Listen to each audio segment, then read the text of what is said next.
The topic is judicial activism. What is the meaning of judicial activism? It means that instead of judicial restraint, the Supreme Court and other higher courts become activist. Means judicial restraint perform करने की बजाय judiciary that goes for the role of activist.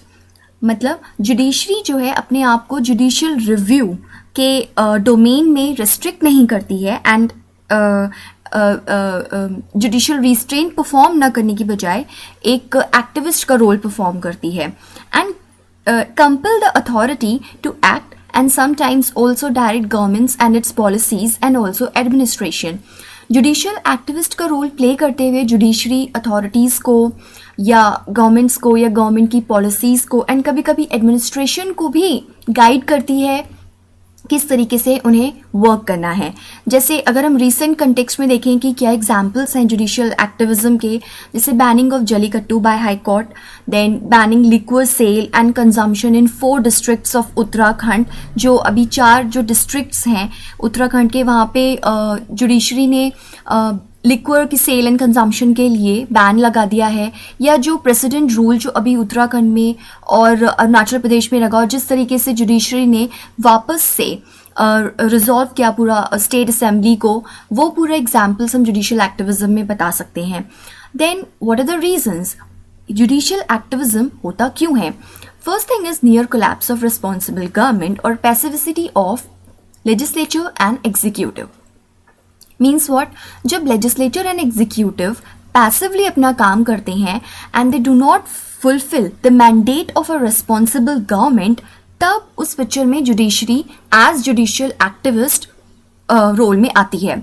Second thing is judicial enthusiasm to participate in social reform and change.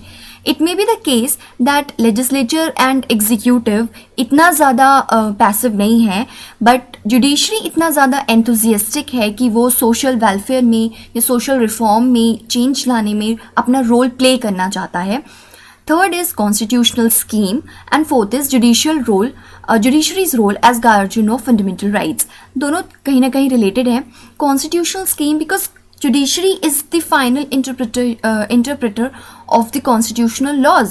Judiciary decide करती है किसी law की constitutional validity and उस context में judicial activism picture में आता है. Judiciary he guardian of fundamental rights है and sometimes fundamental rights को protect करने के लिए जुडिशरी एक जुडिशियल एक्टिविस्ट का रोल प्ले करती है. एंड इसमें एग्जाम्पल्स हो सकते हैं जिस तरीके से under article 21 right to life and personal liberty में जुडिशरी ने किस तरीके से इम्प्लिसिट राइट्स जो हैं वो ऐड कर दिए हैं, चाहे वो राइट टू स्लीप हो, right to free and right to clean environment हो, डिफरेंट तरीके के rights within the domain of right to life and personal liberty में ऐड करते गए हैं. And that is only because of the role of judiciary as activist. And lastly, public confidence in judiciary. It has been seen कि India में लोग legislature and executive से ज़्यादा judiciary पे बिलीव करते हैं, जुडिशरी के डिसीजंस पे ट्रस्ट करते हैं. Now let's see what are the pros and cons of judicial activism. Pros, first thing is it provides a system of checks and balance to the other government branches. Judicial activism होने से एक तरीके का check and balance establish होता है. Legislature ने जो भी लॉ बनाया है उसकी कॉन्स्टिट्यूशनैलिटी जुडिशरी चेक करता है. एंड देन अगर कोई पर्टिकुलर लॉ को एग्जीक्यूटिव किस तरीके से इम्प्लीमेंट कर रहा है, is that is with in the domain of constitution और नॉट, ये पूरी चीज़ जुडिशरी चेक करता है. एंड जुडिशरी एक एक्टिविस्ट की तरह सामने आता है, तो kind of check and balance establish होता है. Second is it enhances trust in judiciary. जब जुडिशरी एक एक्टिविस्ट की तरह सामने आता है तो लोगों का कॉन्फिडेंस भी जुडिशरी में इंक्रीज होता है. Third is it might work towards a greater good in the society. क्योंकि जुडिशरी एज एक्टिविस्ट किस लिए काम करती है?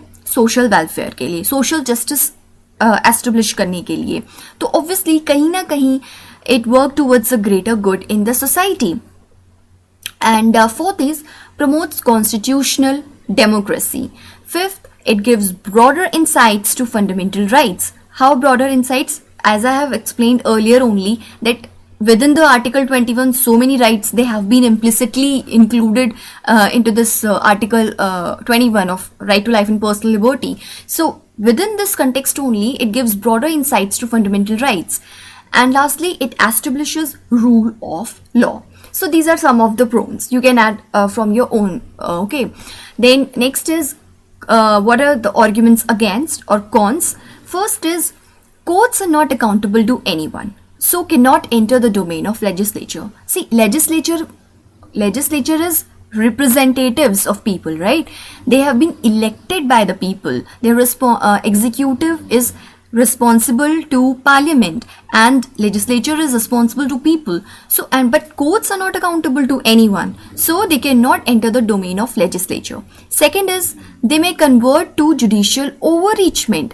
ऐसा भी आता है, and जो judicial एक्टिविज्म का क्रिटिसिज्म वो यही होता है दैट बहुत ही थिन लाइन डिफरेंस है जुडिशियल एक्टिविज्म और जुडिशियल ओवररीचमेंट के बीच में. सो जुडिशियल एक्टिविज्म कभी कभी जुडिशियल ओवररीचमेंट में भी कन्वर्ट हो सकता है.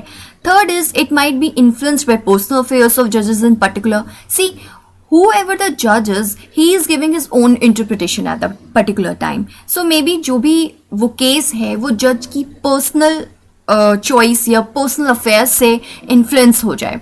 Fourth is judiciary is appointed, not elected by people, so do not represent mandate of people. Again, the kind of same version that judiciary is not elected by people. Judges judiciary mein they are appointed through the collegium system, so they do not represent the mandate of people. Next is it may lead to new kinds of problems like legislature versus judiciary. This has been the perennial problem in India. Legislature versus judiciary. Right after independence, this problem has started. So basically legislature judiciary के बीच में हमेशा यही रहता है कि कौन supreme है, किसकी सुप्रीमेसी है.